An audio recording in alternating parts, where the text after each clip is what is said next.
Hello students. तो आज इस हम लेक्चर में एक ओवरव्यू देंगे आपको डीएनए के बारे में। डीएनए क्या मॉलिक्यूल होता है, कैसे बनता है, वो सारी इंफॉर्मेशन हम इसमें आपको देंगे। आपको जो भी चीज़ें चाहिए होगी वो आपको सारी इस वीडियो में मिल जाएगी। तो हम स्टार्ट करते हैं इस लेक्चर को, जो कि शॉर्ट ही सेशन रहेगा।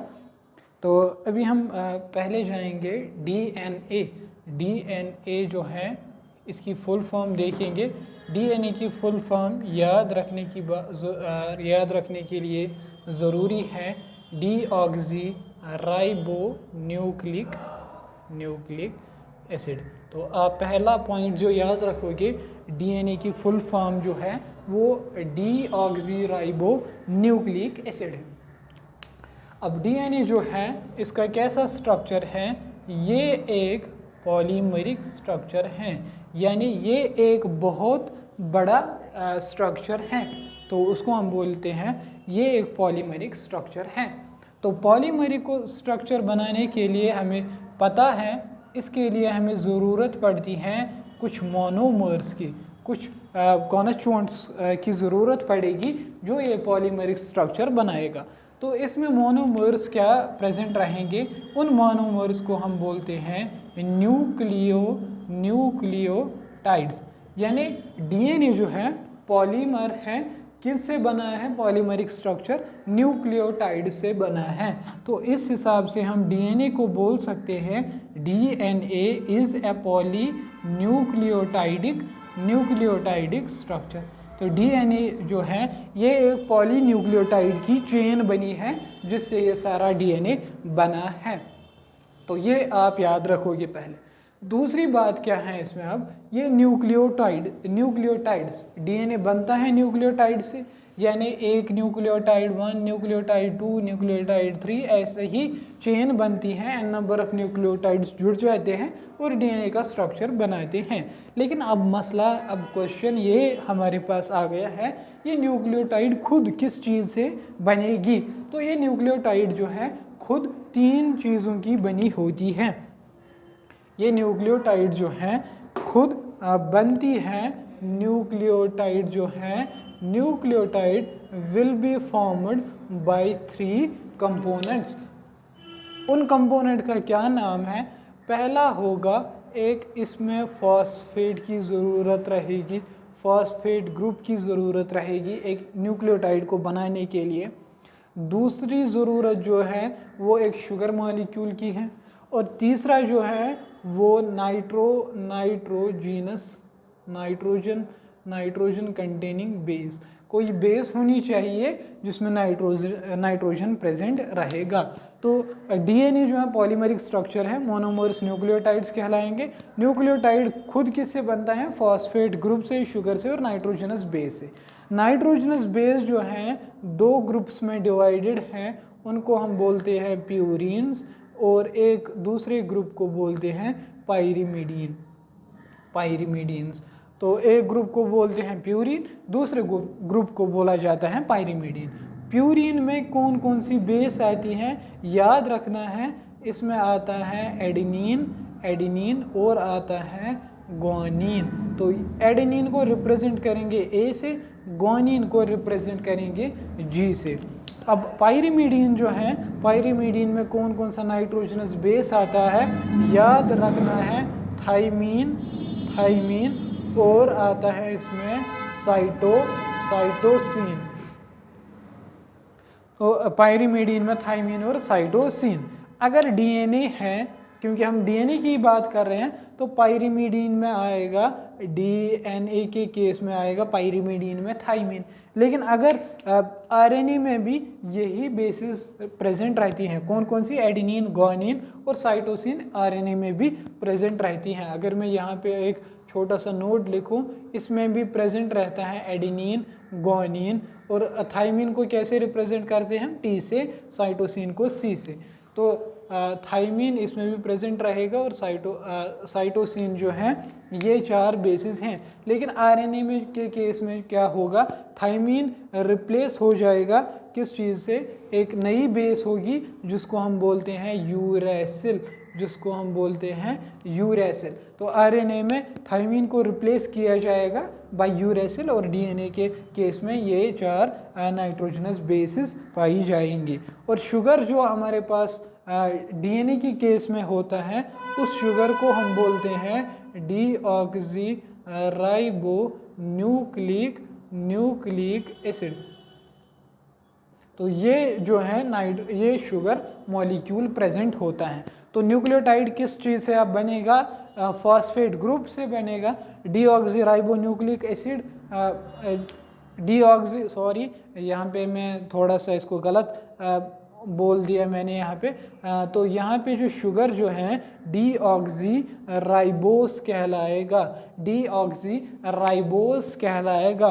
तो डीएनए किस चीज़ से बनेगा, फॉस्फेट ग्रुप से बनेगा, शुगर जो है डीऑक्सी राइबोस होगी और लास्ट में जो है नाइट्रोजनस बेस होगा। नाइट्रोजनस बेस कौन होगा, एडेनिन, ग्वानिन, साइटोसिन या थाइमिन। इन 4 में से एक न्यूक्लियोटाइड में एक बेस प्रेजेंट रहेगी।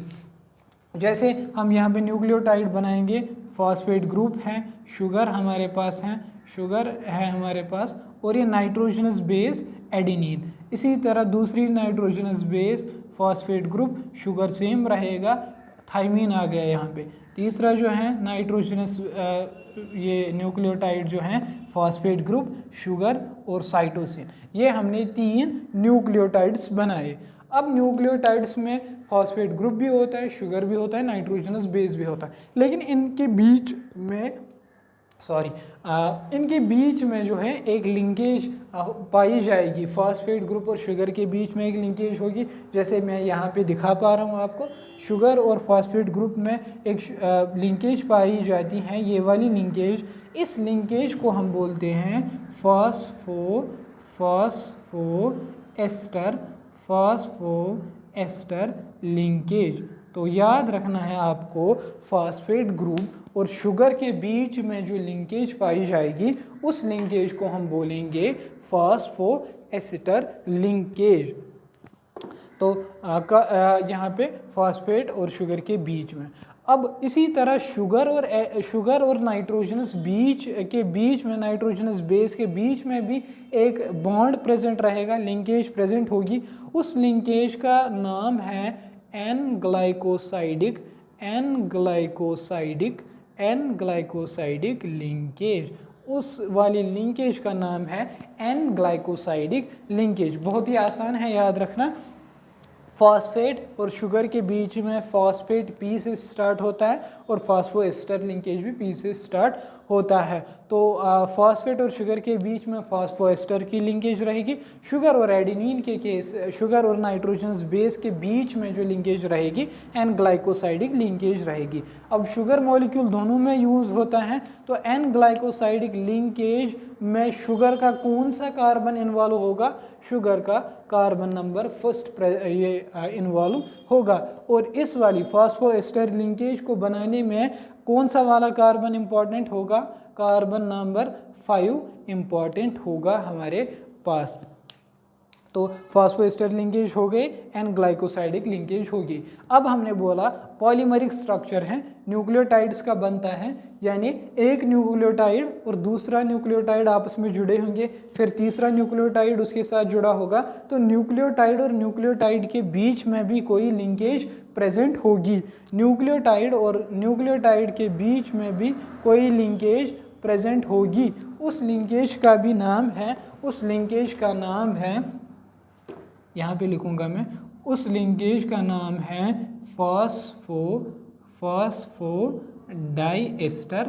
Diester linkage. उस ये जो है शुगर, ये जो है न्यूक्लियोटाइड फर्स्ट, न्यूक्लियोटाइड सेकंड, इसी तरह न्यूक्लियोटाइड सेकंड और न्यूक्लियोटाइड 3 के बीच में जो लिंकेज होगी फॉस्फोडाइएस्टर लिंकेज कहलाएगी। तो याद रखना है, शुगर और फॉस्फेट के बीच में फॉस्फोएस्टर लिंकेज, शुगर और नाइट्रोजनस बेस के बीच में जो लिंकेज है एन ग्लाइकोसाइडिक लिंकेज, और एक न्यूक्लियोटाइड और दूसरे न्यूक्लियोटाइड को जोड़ने के लिए जो लिंकेज प्रेजेंट होती हैं उसको बोलते हैं फॉस्फोडाइएस्टर लिंकेज। तो ये आपको डीएनए के केस में याद रखना है।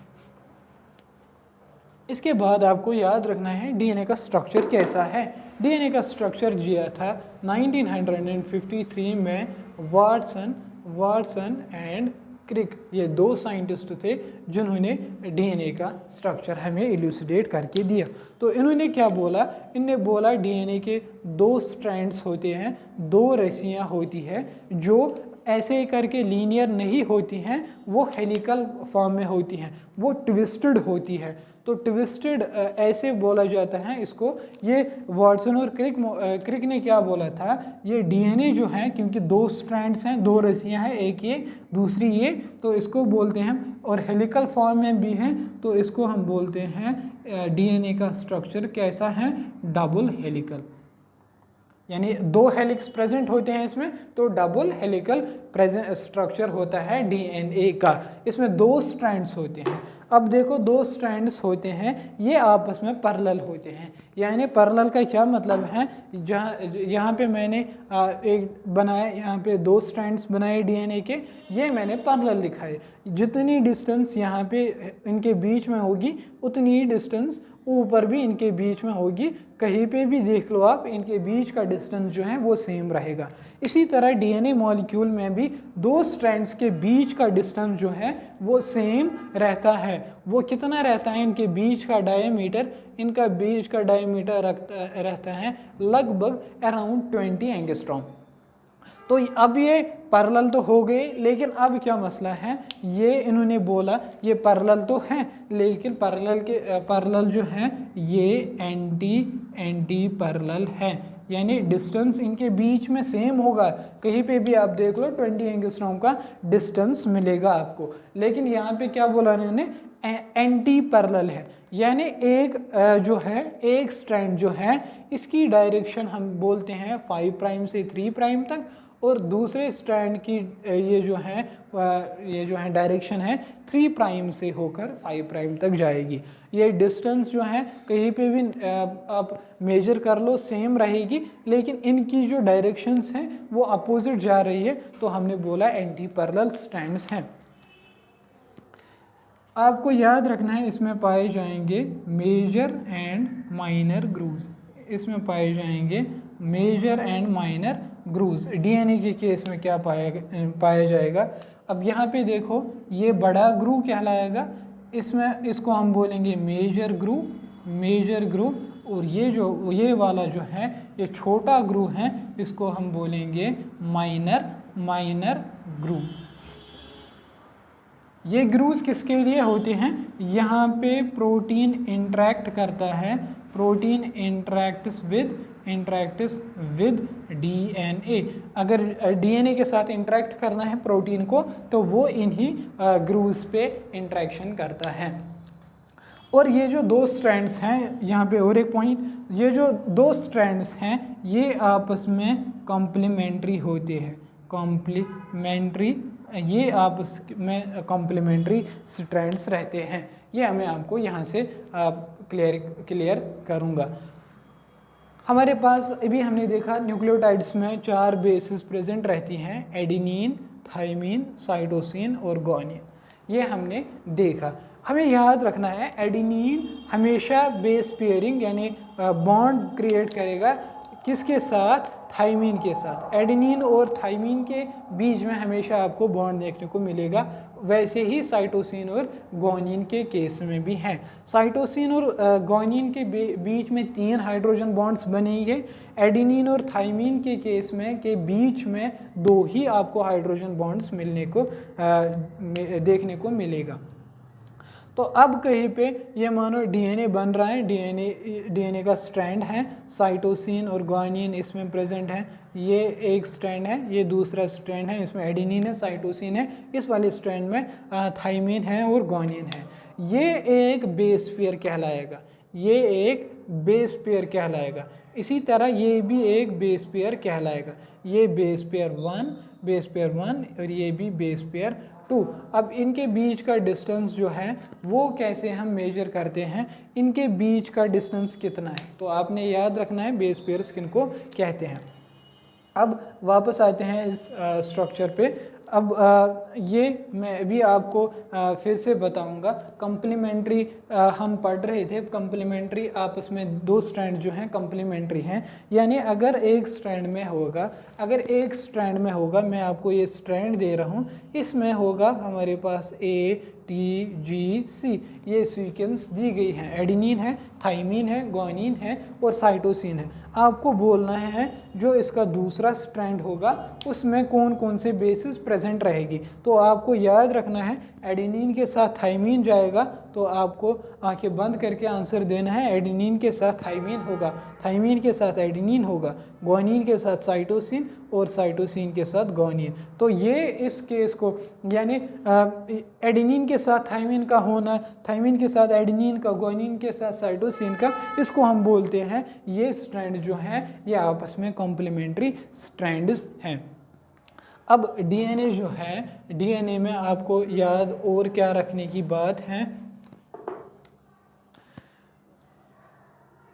यहाँ से लेकर यहाँ तक, यहाँ से लेकर यहाँ तक जो ये पूरा आपको ये लेंथ मिलेगी, इसको हम बोलते हैं पिच ऑफ डीएनए। तो पिच कितना रहेगा इस डीएनए में, ये मैं इस साइड से अब लिखूंगा। तो पिच कितना रहेगा इस डीएनए में, डीएनए में पिच रहता है 34 एंगस्ट्रॉम, या हम बोल सकते हैं 3.4 नैनोमीटर। इसमें कुछ करना नहीं है, एंगस्ट्रॉम को नैनोमीटर में कन्वर्ट करना है। 34 एंगस्ट्रॉम अगर है डिवाइड 10 कर लो, वो 3.4 नैनोमीटर आपको मिल जाएगा। तो पिच की जो डिस्टेंस है वो 34 एंगस्ट्रॉम की है।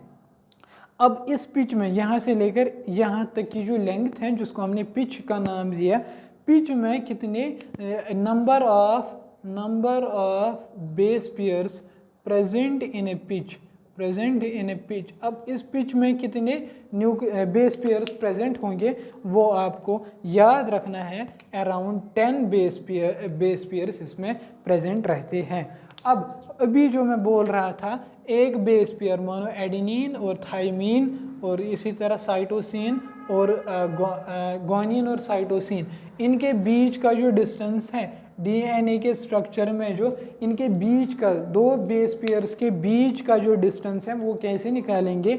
पिच लेंथ जो है, टोटल लेंथ जो है पिच की वो 34 एंगस्ट्रॉम है और नंबर ऑफ बेस पेयर कितने प्रेजेंट है 10 है, तो इसमें आएगा 3.4 एंगस्ट्रॉम। और अगर नैनोमीटर में कन्वर्ट करना चाहो तो डिवाइड 10 कर लो, वो आएगा 0.34 नैनोमीटर। यानी अगर डीएनए का स्ट्रैंड है, यहाँ पे एडेनिन है, थाइमीन है, साइटोसिन है, ग्वानिन है, ऐसे ही फुल स्ट्रैंड करके होगा, तो इनके बीच में कितना डिस्टेंस होगा, इस बेस पेयर और इस बेस पेयर, इनके बीच में कितना डिस्टेंस होगा वो आपको मिलेगा 3.4 एंगस्ट्रॉम की डिस्टेंस आपको देखने को मिलेगी। तो ये आपको इस डीएनए के केस में याद रखना है। लास्ट पॉइंट जो है, लास्ट पॉइंट क्या हम डिस्कस करेंगे यहाँ पे, ये जो डबल हेलिकल स्ट्रक्चर है, ये हेलिक्स जो है दो तरह से बन सकता है। एक बन सकता है ऐसे जो मैंने पहले ही बना के रखा है, दूसरा पैटर्न हो सकता है ऐसे बन सकता है, दूसरा ऐसे बन सकता है। तो ये वाला जो है ये टर्न है राइट की ओर, तो इसको हम बोलेंगे right helix, right handed helix, क्योंकि ये राइट हैंडेड साइड जो है टर्न हुआ है। तो ये वाला जो डीएनए है ये लेफ्ट की ओर टर्न ओवर है, तो इसको हम बोलते हैं लेफ्ट हैंडेड हेलिक्स। जो डीएनए हम पढ़ रहे हैं वो हमारा डीएनए जो है वो होता है right handed helix, right handed double helix या राइट हैंडेड हेलिक्स आप याद रखो। तो ये सारी इंफॉर्मेशन जो है ये आपको डीएनए के बारे में याद रखनी है। ये किस वाली केस में हमने इसको डिफ्रेंशिएट क्यों किया राइट और लेफ्ट, क्योंकि डीएनए के फॉर्म्स होते हैं ए, बी और जी, और उनमें एक फॉर्म जो है लेफ्ट हैंडेड भी प्रेजेंट रहती है। तो इसलिए हमने बोला ये डीएनए जो अभी तक पढ़ रहे थे हम, वो बी डीएनए था तो उस केस में राइट हैंडेड हेलिक्स आपको मिलेगा। तो ये जो है सारी इन्फॉर्मेशन आपको कलेक्ट करनी है, याद रखनी है। तो और साथ साथ में हमारे साथ बने रहना है आपको, ताकि आपको ऐसे ही वीडियोस फिर से दोबारा से कंटिन्यूअसली मिलते रहे। ओके।